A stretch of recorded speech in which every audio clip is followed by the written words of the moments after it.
সমন্বয়ক পরিচয়ে রাজধানীর গুলশানের সংরক্ষিত মহিলা আসনের সাবেক এক এমপির বাসায় চাঁদাবাজির অভিযোগে ৫ জনকে আটক করেছে পুলিশ।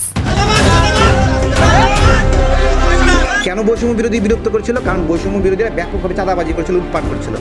ওই যে আগামী 24 ঘন্টায় অ্যাকশন দেখবো, অ্যাকশন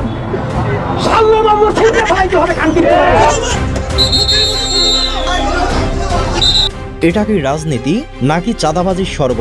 গুলশানে ৫০ লাখ টাকা চাঁদাবাজির অভিযোগে অবশেষে গ্রেপ্তার হয়েছে ৫ সমন্বয়ক। গুলশান রাজধানীর সবচেয়ে হাই প্রোফাইল ও অভিজাত এলাকা, আর এই এলাকায় ঘটল এক চাঞ্চল্যকর ঘটনা। সাবেক সংসদ সদস্য শাম্মী আহমেদের বাসায় ভয় দেখিয়ে দাবি করা হয় ৫০ লাখ টাকা চাঁদা। সূত্র জানায়, একদল কথিত সমন্বয়কারী রাজনৈতিক পরিচয়ে ক্ষমতার নাম ব্যবহার করে বারবার হুমকি দিয়ে চাঁদা আদায়ের চেষ্টা চালায়। তাদের দাবি, যদি টাকা না দেওয়া হয় তার ব্যবসা ও সামাজিক ইমেজ ধ্বংস করে ফেলা হবে। একটা ফেসবুকে পোস্ট করলে কিন্তু গণঅভ্যুত্থানের সময় লাখ লাখ মানুষ জড়ো হয়ে গেছে। সেই মানুষগুলো এখন কেন আসতেছে?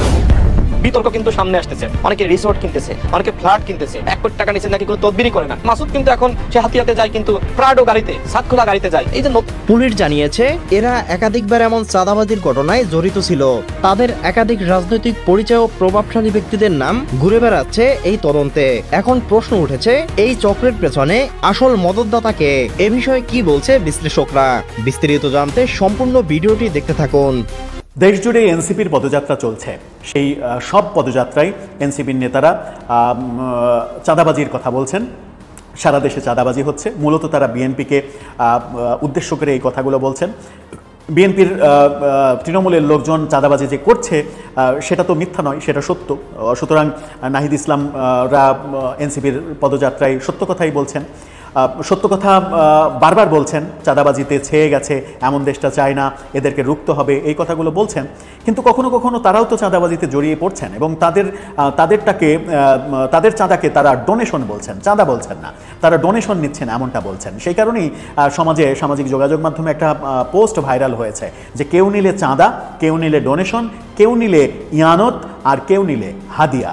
অর্থাৎ সংজ্ঞাগুলো চেঞ্জ হয়ে যায়, টাকা নেওয়ার সংজ্ঞাগুলো চেঞ্জ হয়ে যায়। রাজনৈতিক দল যখন চেঞ্জ হয়ে যায় তখন সংজ্ঞাগুলো চেঞ্জ হয়ে যায়। এভাবেই চলছে আমাদের রাজনৈতিক চাঁদাবাজি, রাজনৈতিক ইয়ানত কিংবা রাজনৈতিক হাদিয়া কিংবা রাজনৈতিক ডোনেশন। কেউ কাউকে কথা বলতে কিন্তু ছাড়ি না। কিন্তু একবার কি ভাবি যে অভিযোগটা অন্যকে আমি করছি, সেই অভিযোগটার ব্যাপারে অভিযুক্ত আমি নিজেও, আমার নিজের লোকজন, আমরাই এই কাজগুলো করছি। এবং বারবার সেই অভিযোগগুলো যখন আসে তখন সেই অভিযোগগুলো খণ্ডাবেন কী করে? নাহিদ ইসলামের সঙ্গে খুবই ঘনিষ্ঠ, বৈষম্য বিরোধী আন্দোলনের অন্যতম নেতা, বেসরকারি বিশ্ববিদ্যালয়ের অন্যতম নেতা, তিনি সহ বেশ কয়েকজন এবার ১ কোটি টাকা চাঁদা চেয়ে ১০ লাখ টাকা নিতে গিয়ে, দফারফা করতে গিয়ে হাতে নাতে ধরা পড়েছেন। এবং বৈষম্য বিরোধী আন্দোলনের নেতারা যখন চাঁদাবাজির দায়ে অভিযুক্ত হন তখন আমাদের স্বপ্ন কলঙ্কিত হয়, আমাদের স্বপ্ন হোঁচট খায়। নাহিদ ইসলামরা আমাদের স্বপ্ন দেখাচ্ছেন, কিন্তু নাহিদ ইসলামের ঘনিষ্ঠরা যখন চাঁদাবাজি করছেন তখন আমাদের স্বপ্ন ভুলণ্ঠিত হয়। কি হলো আবার, সেটাই একটু ব্যাখ্যা করার চেষ্টা করব। পত্রিকার খবর থেকে জানার চেষ্টা করব যে কারা এবার ১ কোটি টাকা চাঁদা চেয়ে ধরা পড়লেন এবং শেষ পর্যন্ত অবস্থাটা কি হলো, কি পরিচয় তাদের। বলছিলাম সেই চাঁদাবাজির কথা। কেউ কারো নাই ছাড়ে সমানে সমানে, মানে যে যার মতো করে চাঁদাবাজি করে যাচ্ছে, কিন্তু অভিযোগ করছে একজন আরেকজনকে, অভিযোগ করেই যাচ্ছে, চাঁদাবাজি থামছে না। গতকালকেই বিএনপি নেতা মির্জা ফখরুল তিনি বলেছিলেন যে আগে ঘুষ দিতে হতো ১ লাখ টাকা, এখন ঘুষ দিতে হয় ৫ লাখ টাকা। এই হচ্ছে আমাদের পরিবর্তন। কি বলছে গণমাধ্যম, একটু শিরোনামটা দেখে নিন। দাবি ১ কোটি, ১০ লাখ নেওয়ার পর আটকে গেলেন সমন্বয়ক সহ ৫ জন। সেই খবরের ভেতরের খবরটা যেটা বলছে সেটা হচ্ছে, রাজধানীর গুলশানে সংরক্ষিত আসনের সাবেক এক সংসদ সদস্যের কাছে সমন্বয়ক পরিচয়ে ১ কোটি টাকা চাঁদা দাবি করেছিলেন বৈষম্য বিরোধী ছাত্র আন্দোলনের প্রাইভেট বিশ্ববিদ্যালয় শাখার যুগ্ম আহ্বায়ক সহ ৫ জন। এই প্রাইভেট বিশ্ববিদ্যালয় শাখার যুগ্ম আহ্বায়ককে একটু চিনে নেওয়া যাক। তার সঙ্গে সামাজিক যোগাযোগ মাধ্যমে কিছু ছবি ভাইরাল হয়েছে, ছবিগুলো একটু দেখে নিন। সামাজিক যোগাযোগ মাধ্যমে তাদেরকে নিয়ে একটা পোস্ট, একটা না অনেক পোস্ট ভাইরাল হয়েছে। একজন একটা পোস্টে লিখেছেন যেখানে সেই চাঁদাবাজের অভিযোগ যার নামে এসেছে, বেসরকারি বিশ্ববিদ্যালয়ের যুগ্ম আহ্বায়ক তিনি, বৈষম্য বিরোধী ছাত্র আন্দোলনের, তার সম্পর্কে একটা পোস্ট একটা পোস্ট শুধু আপনাদের পড়ে শোনাই। সেখানে লেখা হয়েছে, পোস্ট যিনি দিয়েছেন তার নাম হাইড করেছে আমরা, সেখানে লেখা হয়েছে চাঁদাবাজি অথবা মৃত্যু। বৈষম্যবিরোধী ছাত্র আন্দোলনে ঢাকা মহানগর সিনিয়র সংগঠক আব্দুর রাজ্জাক বিন সোলাইমান রিয়াদের নেতৃত্বে গুলশানে সাবেক মহিলা এমপির বাড়িতে সমন্বয়ক পরিচয় দিয়ে 10 লাখ টাকা চাঁদা দাবি করে। আজ চাঁদার টাকা আনতে গেলে রিয়াদ সহ 5 জনকে হাতে নাতে গ্রেপ্তার করে গুলশান থানা পুলিশ। এখন তারা গুলশান থানা হেফাজতে আছে। ইতিমধ্যেই এই ঘটনার একাধিক সিসিটিভি ফুটেজ ফাঁস হয়েছে। সেই পোস্টে যেটা সব থেকে দুঃখজনক এবং কষ্টের ব্যাপার, যে এই নেতা নাহিদ ইসলামের ঘনিষ্ঠ এরকম ছবিও সামাজিক যোগাযোগ মাধ্যমে ছড়িয়ে পড়েছে। তিনি টকশো করছেন এরকম ছবিও সামাজিক যোগাযোগ মাধ্যমে ছড়িয়ে পড়েছে।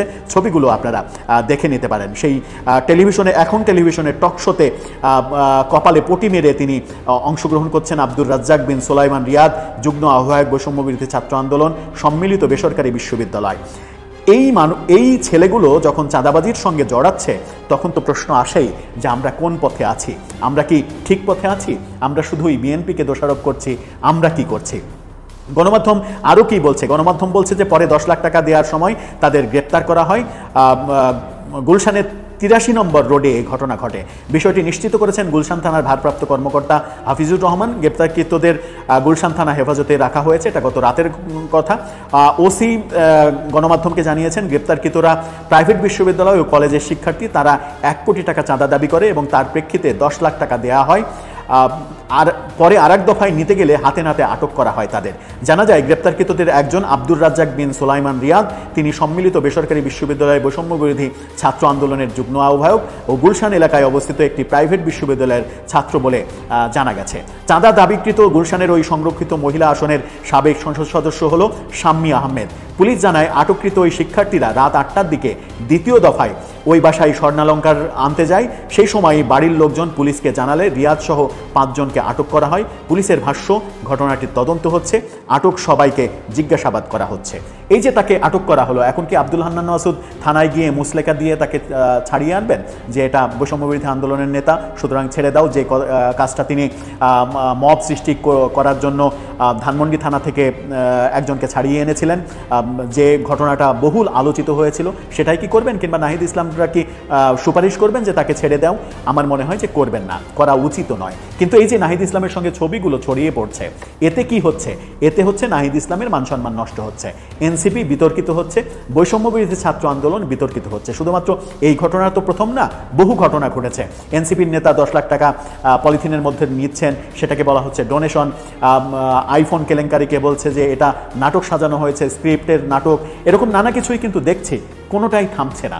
তাহলে চাঁদাবাজির জন্য এককভাবে কি কাউকে দোষ দেওয়ার ক্ষমতা রয়েছে? আমি যদি সিম্পল শেষ কথা বলে শেষ করি, কাউরান বাজারে আমরা এর আগে আওয়ামী লীগের সময়ে শুনেছি যে আওয়ামী লীগের স্বরাষ্ট্রমন্ত্রী আসাদুজ্জামান খান কামালের ভাই কাউরান বাজার সিন্ডিকেটটা নিয়ন্ত্রণ করতেন এবং প্রতিদিন কাউরান বাজার থেকে অন্তত 5 কোটি টাকা চাঁদা উঠত। তো এই চাঁদাটা এখনও ওঠে। এই চাঁদাটা এখন কে নেয়? প্রশ্নের উত্তর আছে, কে নেয়? আসাদুজ্জামান খান কামালের ভাই তো নেই, আসাদুজ্জামান খান কামালও নেই, আওয়ামী লীগও নেই। এই টাকাটা কে নেয় এখন? প্রশ্নের উত্তর নেই। প্রশ্নের উত্তর নেই বলেই সমস্যা। দর্শক, আপনি উত্তর খুঁজে পেলে জানিয়ে লিখতে পারেন আমাদের কমেন্ট বক্সে।